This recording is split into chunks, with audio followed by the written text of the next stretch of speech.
Okay, section 3.8 is we're going to be taking the derivative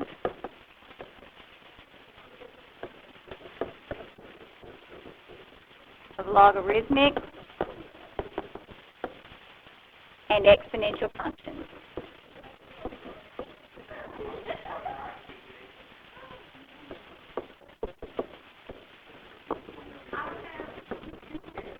Mm-hmm.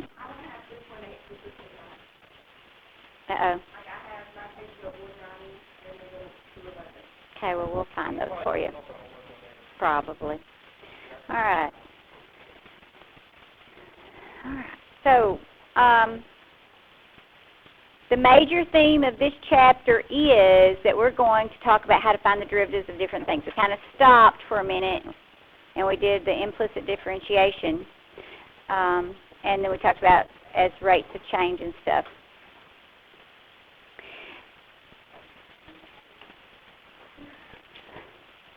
Remember, the reason that we're doing this together is that exponential functions and logarithmic functions are inverses of each other, right? Right? So if I say, this is just review real quickly here, just remind you, if I have e to the ln of x, what does that do? These are inverse operations, so I just get back to e and ln cancel each other out, right? Now just get the argument, which is x. Or, if I have the ln of e to the x, what's that? X. That's what tells me that these are inverse functions. Okay, is that when I do the operation, I'm left with the argument. Okay? The other thing I want you to remember is that the way we worked with the ln of x, remember, is that we changed it into an exponential equation. Right? Most of the time. And what's the base of an ln? E. So I have e to the answer of an ln question, because the answer to an ln question is the exponent, right? So e to the y is equal to the argument. These two things are equivalent.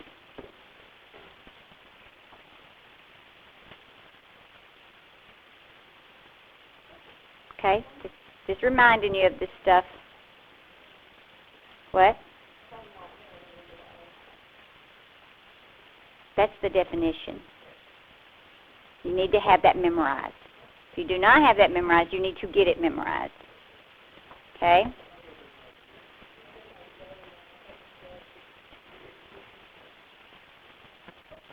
Okay. Now, there's one last rule that I want to remind you about that we didn't use a whole lot before, but we are going to use it here in calculus. If we have b to the x, where b is some number besides e. Okay, it's just a number raised to an exponent. Then I can rewrite that, because by the inverse operation, I know that e to the ln of b to the x just all reduces out to b to the x, right? Yep.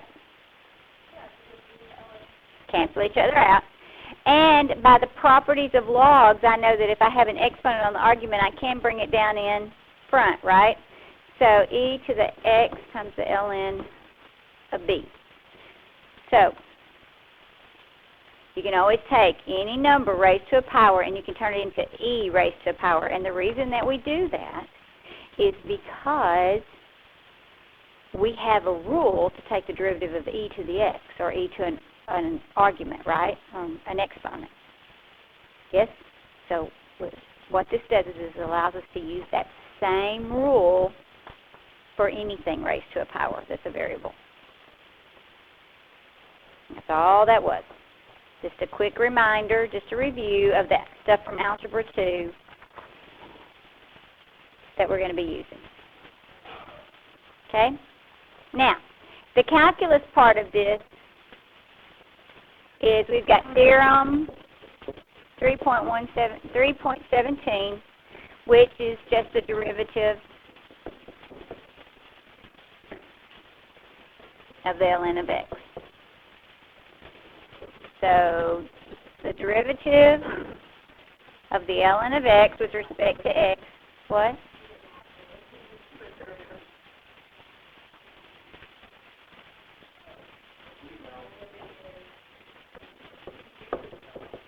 Thank you.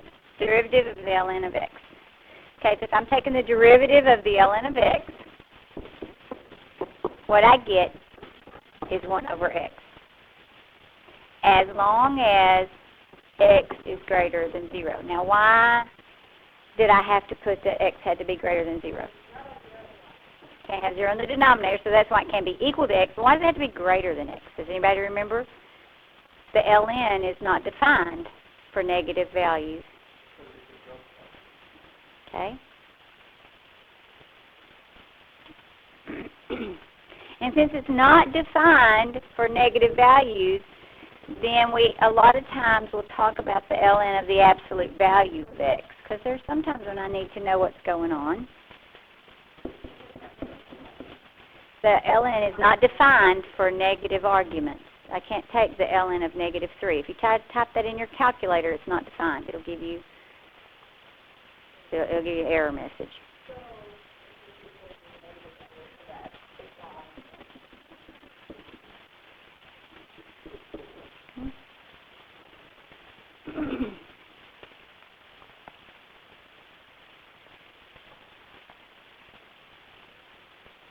So there's my theorem. Now let's talk about how to use that.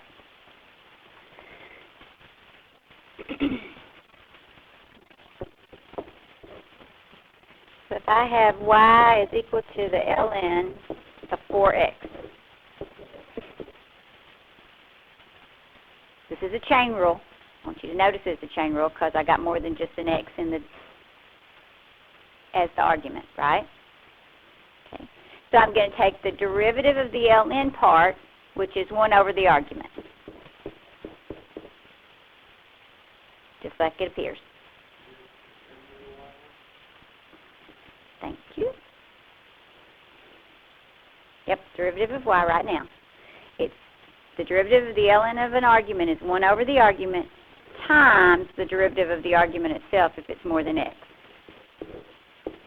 So you get 4 over 4x, but that just reduces to 1 over x. Okay. Yep. Well, if it's just a number times the x. Now,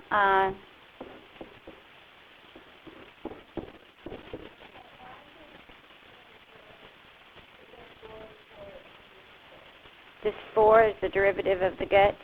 I did the chain rule, and that's 4 over 1, so the 4 goes on the top.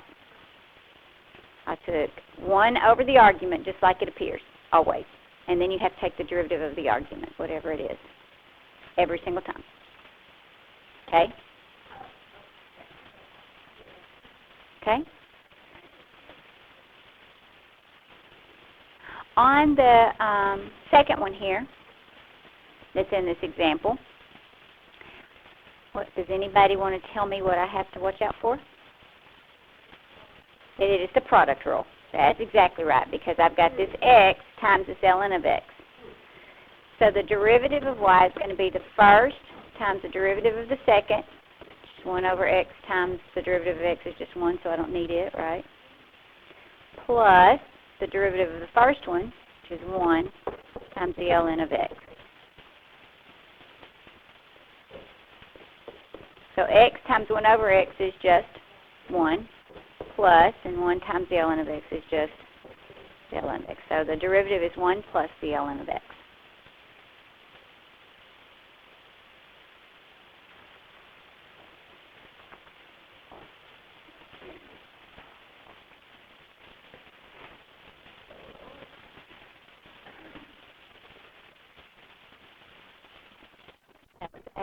Part A, this is part B. Here's part C. Y is equal to the ln of the absolute value of the secant of x. They'll do this a lot of times because they don't want you dealing with the whole fact that sometimes the secant is a negative number. That way you can go ahead and take the derivative of this thing. So I put it in the absolute value bars because the secant of x is sometimes a negative number. Okay, we'll do that in just a second. Remember that I got to do the chain rule when I take this derivative. So the first thing I get is 1 over the secant of x, right? because it's always just 1 over the argument. Then times, now I need the derivative of that secant, which is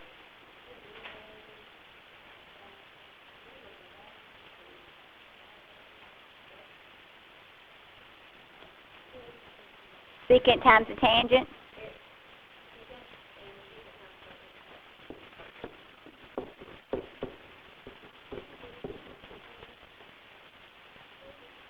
Okay, so if I simplify this, I get the secant of x times the tangent of x over the secant of x, right?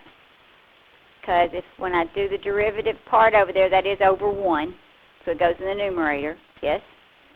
And then everything's multiplied together, so the secant of x reduces out to 1. So the derivative of the ln of the secant of x is just the tangent of x.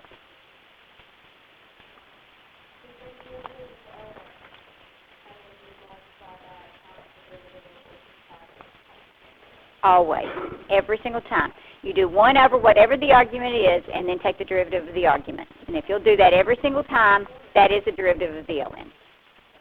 Okay?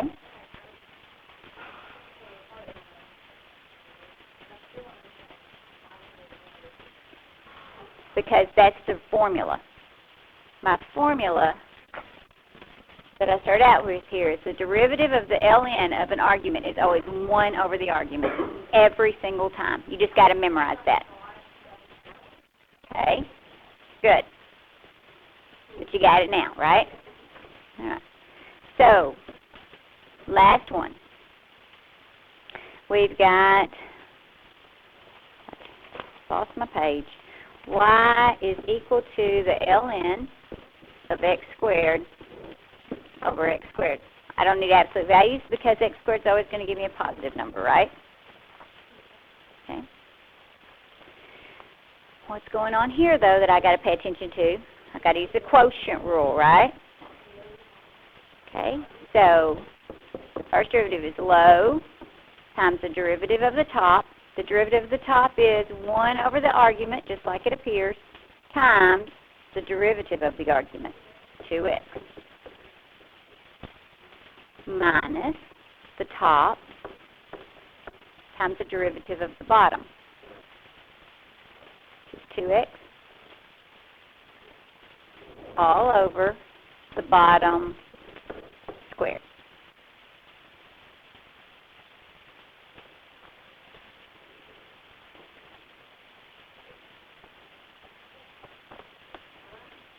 Okay. Now, we need to simplify it. So x squared and 1 over x squared just multiplies together to give me 1. So that just gives me 2x minus 2x times the ln of x squared. It's okay if I put the 2x in front. Over x to the 4th. I do want you to notice that I do have a common factor there in the top, so I can factor out that 2x.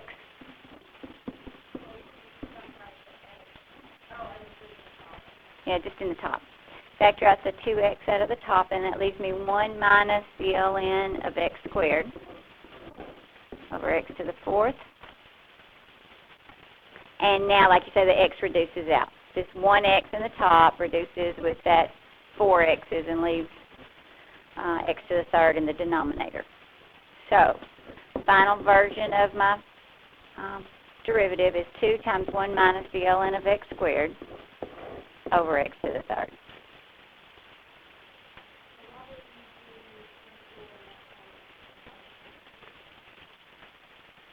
Because that's the argument of an ln, and I can't take an x out of that.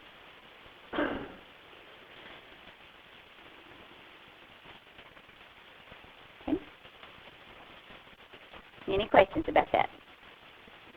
So like I say, that idea that we had a while ago that anything raised to a power can be written in terms of e raised to a power